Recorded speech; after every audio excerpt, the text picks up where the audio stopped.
Hello chess friends and welcome to USSR Chess Channel and welcome to our Garry Kasparov series. So in this series we're following Garry Kasparov's life and his chess career, and today we're continuing his career with the 1983 Candidates Tournament in which he faced in the semifinals the legendary Viktor Korchnoi. So today we'll see the game 7 in which Garry Kasparov played with white pieces, Viktor Korchnoi of course with the black pieces. It was again such a tough battle. We have seen so far 2 games from the semifinals, and in the first game Garry Kasparov lost. In the second game he won.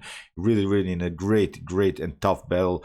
Today a similar game, not really one of the most beautiful chess games played by Garry Kasparov and Viktor Korchnoi, but it was really such a tense battle, and all of the games basically were slightly edged. Whoever makes a slightly inaccuracy will lose the game. That's why I think Viktor Korchnoi was really a tough component for Garry Kasparov. So let's check out now the game.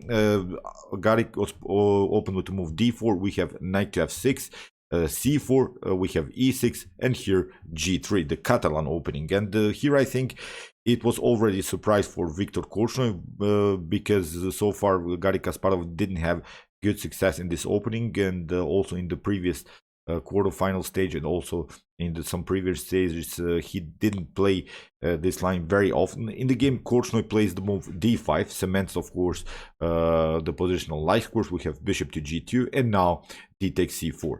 So it's already a dynamic game of the Catalan. It's not the point that black will try to hang on to this extra pawn.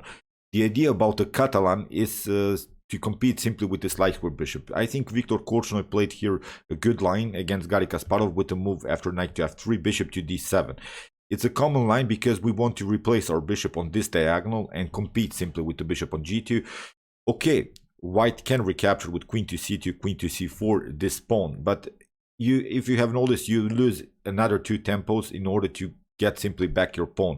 So it gives black some extra time to regroup, to get his bishop on a very active diagonal and simply compete, still continuing the game with a very nice activity of the dark square bishop. So as I said, the best minor piece of white is simply this light square bishop, and in the Catalan it can be really dangerous after potential knight to e5 move and liberating really this line. So queen to c2, we have now c5 played by Viktor Korchnoi, very aggressive move to break the center immediately. We have castling, and now bishop to c6.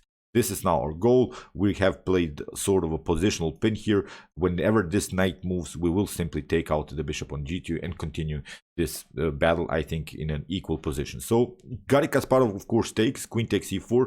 You see, you have placed 2 times. You have played 2 times with your queen just in order to get your pawn back. It's not that you are losing the game because of that, but I think this Catalan idea sometimes can be really annoying also for white to handle.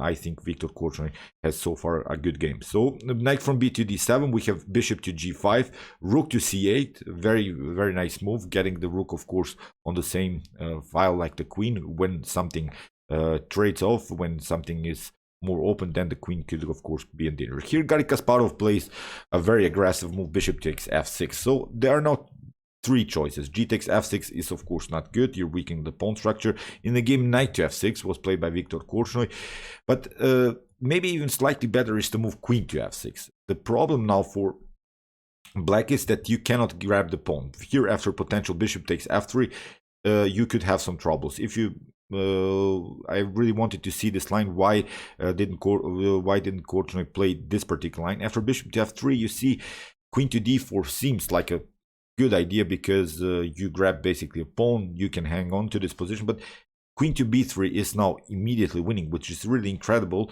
You have now really some tactical problems. If you try to protect your pawn, then you get bishop to b7. That's the main problem. Rook to c7 is not an option because you get knight to b5 as is also a serious threat.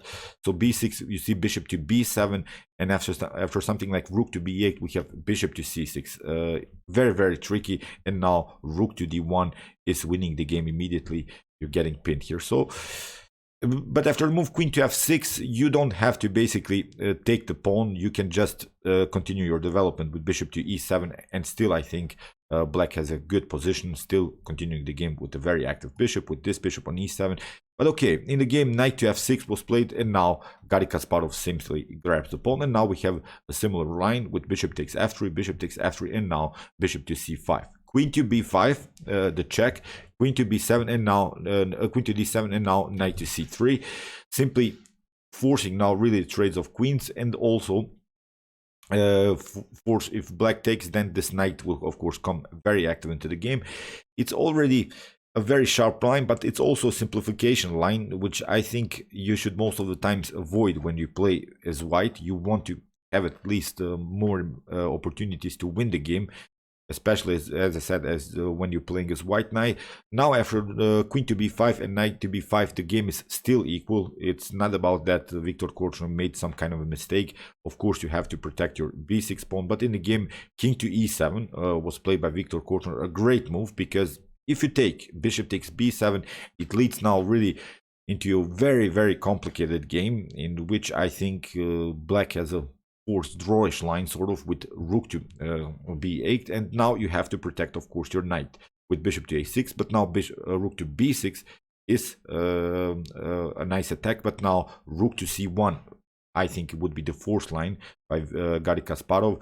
If you take of course the bishop on a6, Garry Kasparov would have taken simply the bishop on c5.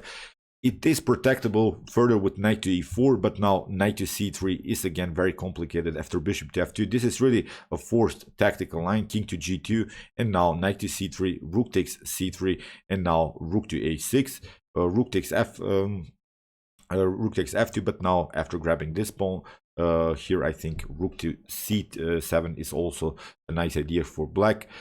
For white, pardon me, after king to e8, it's not a good choice. Then you get this very nice rook attack on the 7th rank, so you are forced here to go with your king to d6. But now, after rook takes f7, it's, I think, still a drawish line. You cannot create some checkmates here. You can do some perpetuals. You have also some troubles around this pawn. If black activates, of course, the rook, then it's I think, a drawish endgame here. So you see, after the move king to e7, Garry Kasparov didn't take. It was probably in some of his preparations, I think, this line. Garry Kasparov was very well prepared in openings, so I think he knew some kind of a line of or similar line after the move bishop to b7 that it's very risky. Here Garry Kasparov plays a more aggressive move, b4. Very, very nice move. After bishop to b4, now he wants to grab this pawn and continue the game with a weak b7 pawn, still with so clear targets to attack it.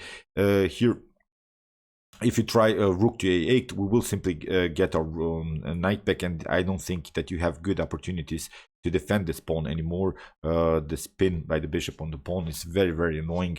You would be forced to bring your maybe other rook into the game, but now Garry Kasparov would simply, I think, occupy the open c and d file. So it's very, very tricky already. After the move knight to a7, rook to c7 was played, and now rook to c1. And here comes the first, I think, mistake by Viktor Korchnoi. He plays the move rook to d7.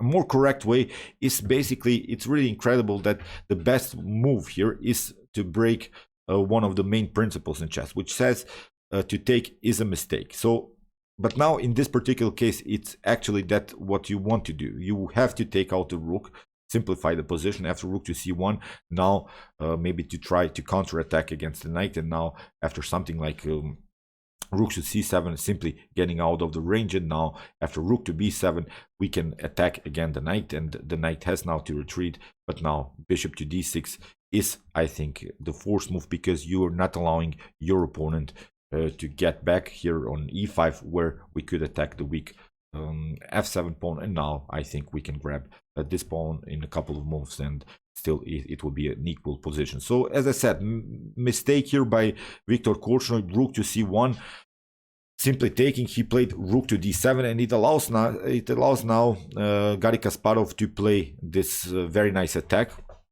On the b file we have bishop to d2 counterattack, but now rook to c2 is again not helping anything here for black. In the game rook to d8 was played, and now Garry Kasparov simply grabs a pawn. Okay, when we evaluate these types of position, this could be playable when only maybe the bishops would be on the board, because they are opposite colored bishops.